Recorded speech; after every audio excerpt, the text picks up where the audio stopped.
Hello year one.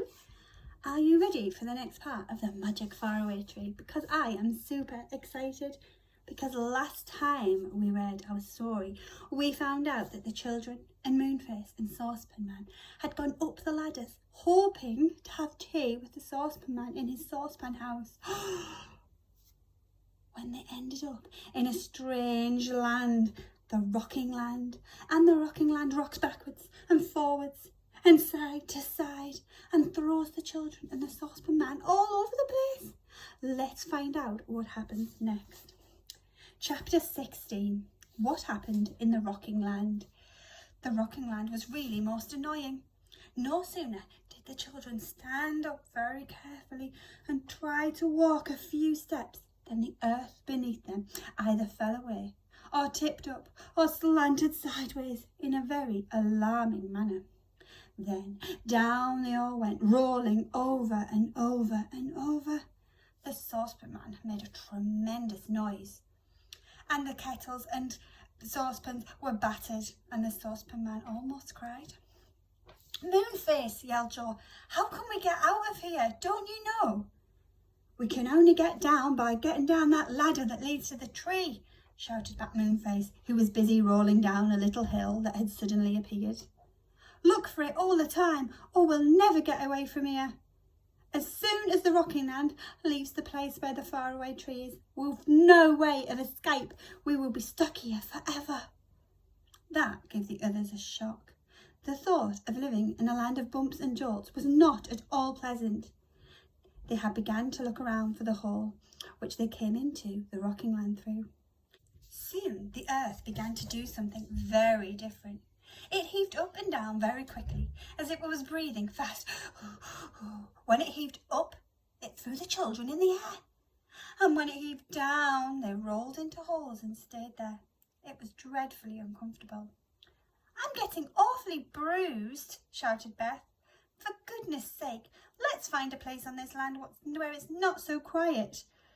It's so fidgety, I think we must be on the worst bit." As soon as the earth stopped heaving around, they all ran hard to where a wood grew. And there, just inside the wood, they saw a shop. It was such a surprising thing to see in the rocking land that they all stopped and stared. "What does it sell?" said Joe. "You don't feel well?" said the Saucepan Man, quite deaf for a time. "I don't either. I feel like I've been on a ship at a rough sea." "I said, what does the shop sell?" said Joe. No, I didn't hear a bell," said the Saucepan Man, looking around as if he expected to see an enormous bell somewhere. Joe gave up. He looked at the shop. It was just a wide stall with a tiny house behind it. No one seemed to be there, but smoke rose from the chimney. So someone must live there, Joe thought. "Come on," he said to the others. "Take a hold of each other's hands so we can keep together. We'll go into this funny shop and see if we can get help." They walked up to it. The stall was piled high with cushions, all colours, each one with a rope tied to it. "How funny," said Beth in astonishment. "Cushions with ropes? Who in the world would want to buy cushions here?" "Well, I would for one," said Moonface. "My goodness, if I had a fine fat cushion tied on front of me and another tied on the back, I wouldn't mind being bumped around nearly so much." "Oh, of course, that's why the cushions and ropes are for," said Beth joyfully. "Let's buy some, and then we won't get any more bruises." Just then, a sharp-nosed little woman with cushions tied all around her came out of the tiny house and looked at the children. She had a small cushion tied on her head, and she did look funny. Franny giggled. She was a dreadful giggler. The woman looked across and glared at Franny. "Do you want to buy my cushions?" she asked. "Oh, yes, please," said Moonface, and he reached into his pocket. "How much are they?" "5 silver pieces of money each," said the woman, her little green eyes shining as she saw Moonface putting his hand into his pocket for money. Moonface looked at her. "That's much too high of a price," he said. "I've only got 1 silver piece. Have you got any money, Saucepan Man?" No, I don't sell honey, said the saucepan man. Money, money, money, shouted Moonface, showing the saucepan man his 1 silver piece. Oh, money, he said, taking out a round leather bag from his kettle. Yes, I have plenty in here. But the round leather bag was empty. The saucepan man stared at it in shock. All of my money must have fallen out when I rolled about, he said. There's nothing left. The children had no money at all. The sharp-nosed little woman shook her head when Moonface begged her to lend them some cushions in return for his silver piece. I don't lend anything, she said, and went back to her house, banging the door loudly.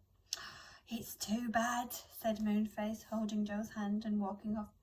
Mean old thing. Oh, look, there are some more people, all wearing cushions.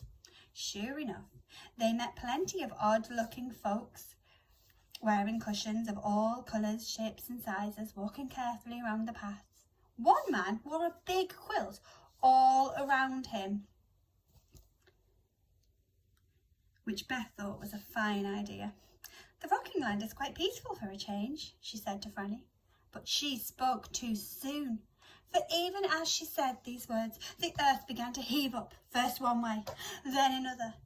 Over went the children and everybody else, and rolled here and there, and up and down, as the land jumped up in one place, and then down in another.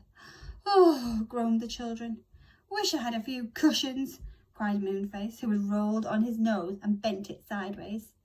Crash, clank, bang went the saucepan man, rolling on his kettles and pans very noisily.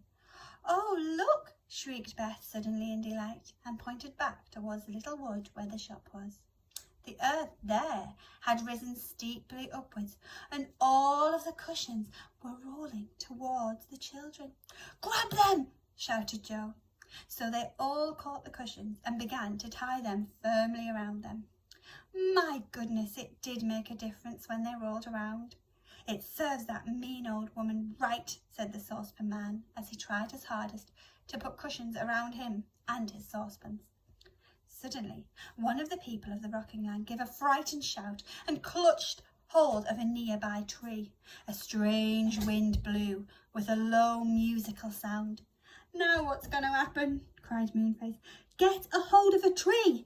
Get a hold of a tree! Shouted the people round about. When the wind makes that sound, it means the whole of the land is going to tip up sideways and try to roll everyone off. Your only hope is to catch hold of a tree. Sure enough, the land was tipping up, not in bits and pieces as it had done before, but the whole of it. It was extraordinary. Moonface was frightened. He tried to get hold of a tree. Catch a tree! Hurry up! Dun, dun, dun. What do you think will happen next? Do you think that strange land will tip the children, Moonface and Saucepan Man, straight off it? I do hope not. So I will read some more of it for you tomorrow. Now have a lovely night, and thank you again for all of your hard work. I am so impressed.